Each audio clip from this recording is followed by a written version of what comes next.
আজ বানাবো কুঁদরির ঝাল। কুঁদরি, আলু, টমেটো, পেঁয়াজ আর সাথে দেব মুরলা মাছ ভাজা। চুলোটা জেলে নেব। সরষের তেল প্যানেতে দিয়ে দেব।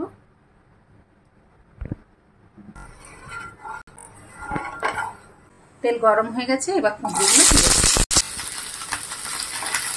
কুঁদরিগুলো একটু ভেজে নেব আগে।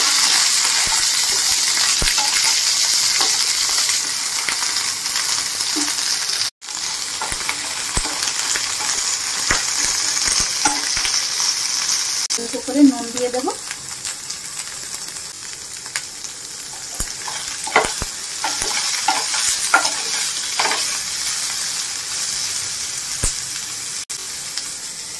একটু ঢাকা দিয়ে দেব।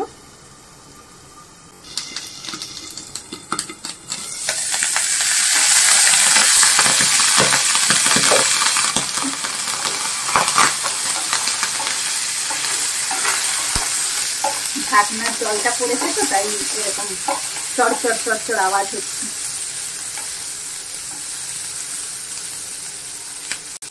কুঁদরিগুলো ভাজা ভাজা হয়ে গেছে, এগুলো নাপিয়ে রেখে দেবো।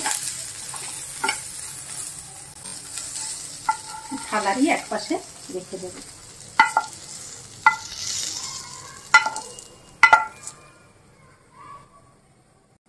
আবার প্যানেতে একটু তেল দিয়ে দেব।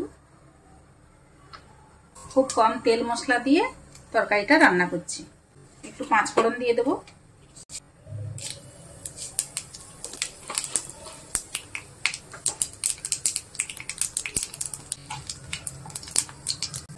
আর আলুগুলো তুলে দেব।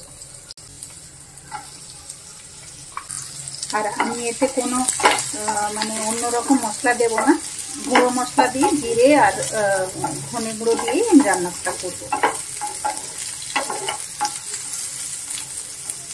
ঢাকা দিয়ে দেব।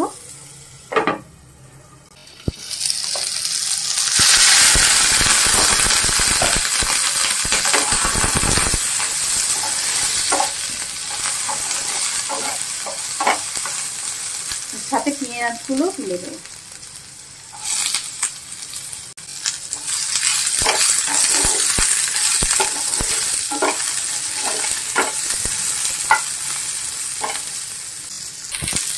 পরিমাণ মতো নুন দিয়ে দেব।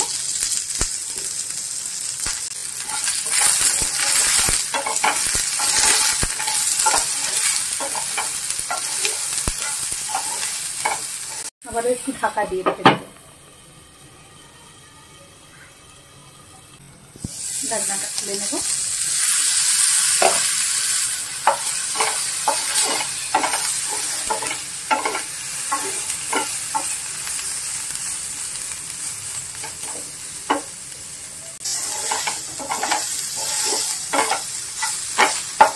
পেঁয়াজ আলু ভাজা ভাজা হয়ে গেছে, এবার শুকনো গুঁড়ো মশলা দিয়ে দেব। হলুদ গুঁড়ো, লঙ্কা গুঁড়ো, জিরে গুঁড়ো, ধনে গুঁড়ো। একটু জল দিয়ে দেব।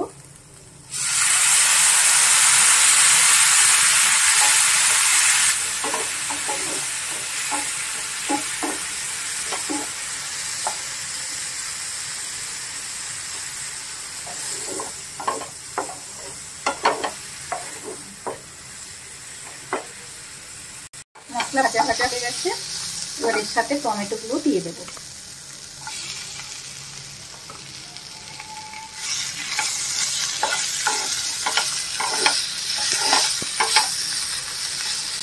আমি এই যে ছোট মাছগুলো বাছা আর ভাজা দেখাই না, কারণ ভিডিওটা অনেক বড় হয়ে যাবে, তাই মাছ বেছে ভেজে রেখেছি, এগুলো এই তরকারিতে দিয়ে দেবো।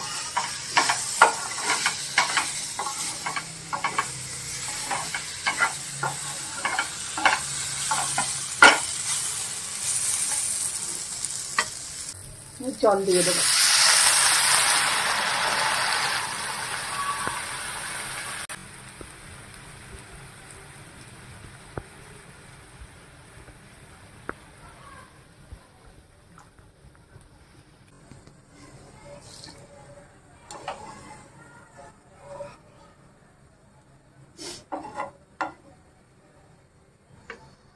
মশলা ফুটে গেছে।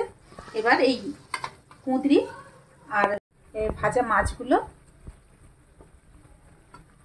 আর কুঁদরিগুলো যে নেড়ে রেখেছিলাম এগুলো সবই দিয়ে দেবো।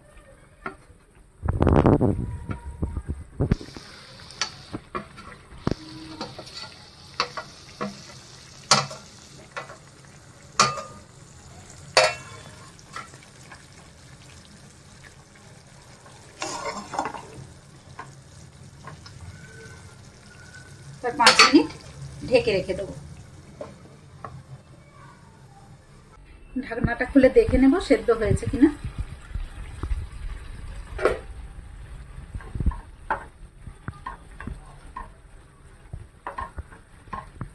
সেদ্ধ হয়ে গেছে।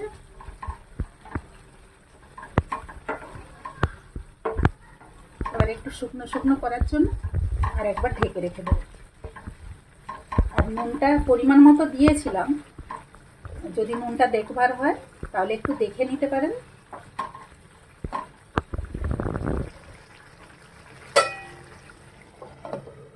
আবার কিছুক্ষণের জন্য ঢেকে রেখে দেবো। ঢাকনাটা খুলে দেখে নেব।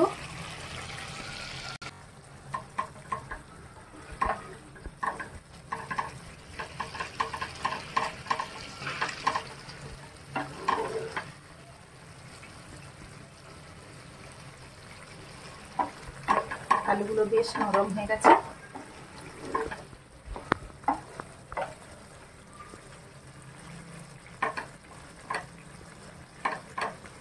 আর বেশি শুকনো করবো না, এবার গ্যাসটা বন্ধ করে দেবো। ছোট মাছ দিয়ে কুঁদরির ঝাল রেডি। ভিডিওটি কেমন হয়েছে কমেন্ট করে জানাবেন।